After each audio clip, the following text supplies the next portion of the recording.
The Barbie movie sells itself as having something for everybody, but when it comes to Ken, that may not be entirely true. From silky smooth chests to the meaning behind a beach off, there's a lot about Barbie's sidekick that only adults will get.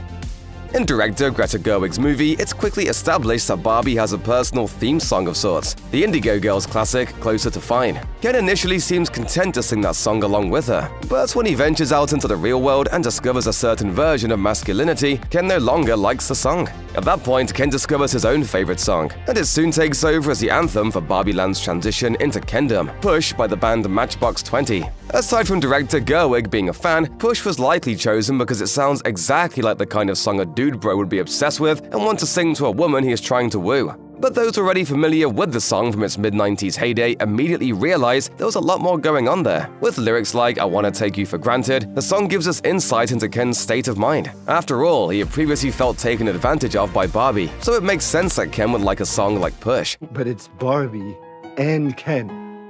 There is no just Ken. While there seems to be at least a little bit of body diversity among the Barbies in the movie, the Kens are all pretty stereotypical in that they're uniformly thin, chiseled, and completely devoid of body hair. It's most apparent with the two main Kens, played by Ryan Gosling and Simu Liu, given how often their bare chests are visible. But it can also be seen or not seen on the arms and legs of all the other Kens. There's no visible hair on their bodies, despite the fact that some of these actors probably have some body hair in real life. Sure enough, Leo confirmed to Allure that he had to have his body waxed 2 different times while filming Barbie to ensure that smooth, hairless look. But that's not all that went into making the actors look like human-sized Ken dolls. Leo explained to Allure, "We had to look glossy and plastic, and there was a lot of body paint applied every single day." Younger viewers probably wouldn't have thought twice about all that hairless skin. However, those who have a few more years on them certainly found themselves wondering how all these adult men could look so smooth and shiny. Ken and Barbie are only in the real world for about 10 seconds before Barbie starts to experience what it's like to have men openly gawk at her body and to make gross comments about it. When the pair encounter a group of construction workers, the workers start making a bunch of inappropriate sexual remarks, all of which are directed at Barbie. It's then that Barbie explicitly tells them that both she and Ken are lacking in human genitalia. Before that, however, Ken and Barbie's inability to have sex is hinted at in a hilariously awkward way that probably flew over the heads of younger audience members. Barbie is trying to get Ken to go home, so she can party with the other Barbies, and he asks if he can stay the night. She is confused and inquires as to why he would want to sleep over. Of course, he doesn't have an answer, and ends up just as baffled about why he even asked the question in the first place. Later, Weird Barbie remarks, "I like to see what smooth blob Ken's packing in those shorts." Weird Barbie's comment is further evidence that the dolls have a vague sense of sexual attraction to one another, even though they don't really know what to do with it. I'm coming with you. Okay.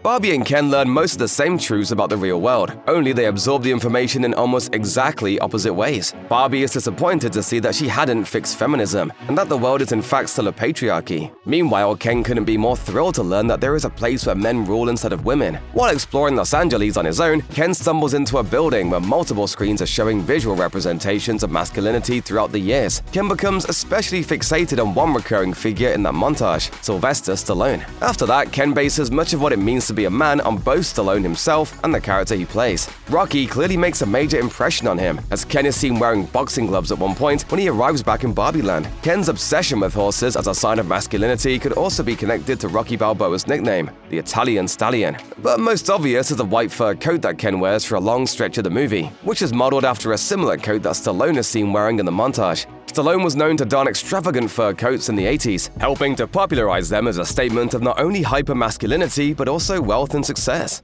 Did you bring your rollerblades? I literally go nowhere without them. Throughout some of the film, Barbie is in the real world, searching for the girl that her doll avatar belongs to. During her journey, she and Ken end up at a high school. While Barbie confronts Sasha in the school cafeteria, Ken is left to his own to explore the high school. Before long, he finds his way to the library. It's there that he comes across several fake but hilariously titled books about the history of patriarchy and other guy stuff. The books have names like The Origins of Patriarchy and Man Wars. It's more than likely that those books are meant to poke fun at Jordan Peterson and other figures like him. Peterson's most famous book, 12 Rules of Life, has been seen as pro-patriarchy, and he's been known to complain about how masculinity is under attack in modern society. Peterson has also claimed that people are afraid to admit that men hold the power because, in his view, men are simply better at being in charge. There's little doubt that Peterson would see the changeover from Barbie Land to Kendom as a step in the right direction. It wouldn't be the first time that a film takes Peterson's ideals and mines them for villainy. For one, Olivia Wilde was very upfront about the fact that Peterson inspired Chris Pine's wretchedly evil character in Don't Worry Darling.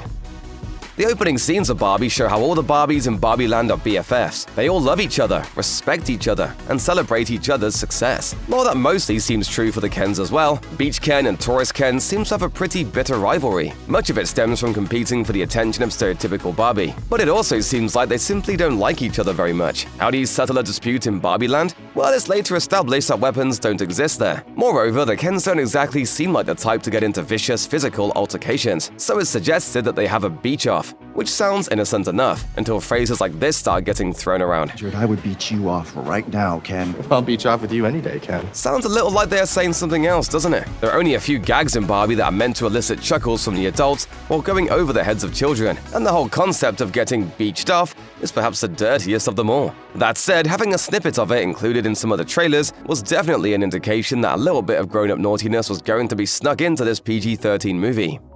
In order to take Barbie Land back from the Kens, the Barbies have to be reprogrammed back to their original selves. This way, they're no longer the meek, subservient women that they've been turned into.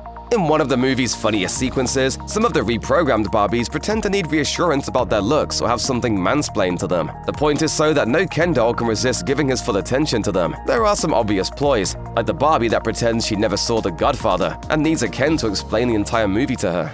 Leave the gun. Take the cannoli. But one of the more obscure ones has a Ken explaining the role that Stephen Malkmus played in the evolution of rock and roll in relation to Lou Reed and the Velvet Underground. Most know Reed and his former band, but only those with a love of 90s indie music will recognize Malkmus as a frontman for celebrated rock group Pavement. Pavement's biggest mainstream success occurred in the early to mid-90s, and even then they never exactly lit up the charts. Malkmus responded to the shout-out in an Instagram story, initially teasing that he was going to get his lawyers involved, but saying the band is pro-Greta Gerwig, so he seemed to appreciate the mentioning of his name in the movie.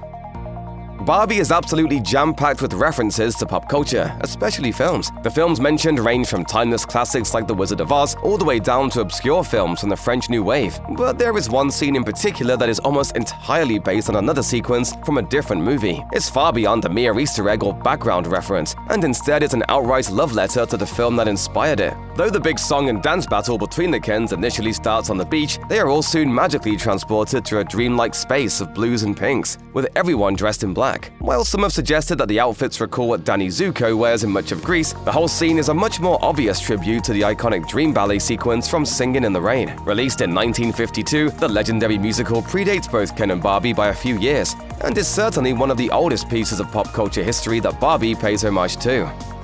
There have been a lot of different variations of Barbie and Ken dolls over the years. Longtime Barbie fans had a blast trying to see how many different dolls they recognized as characters in the movie, especially those that only had a quick line or two, or only appeared in the background and said nothing at all. And Ellen!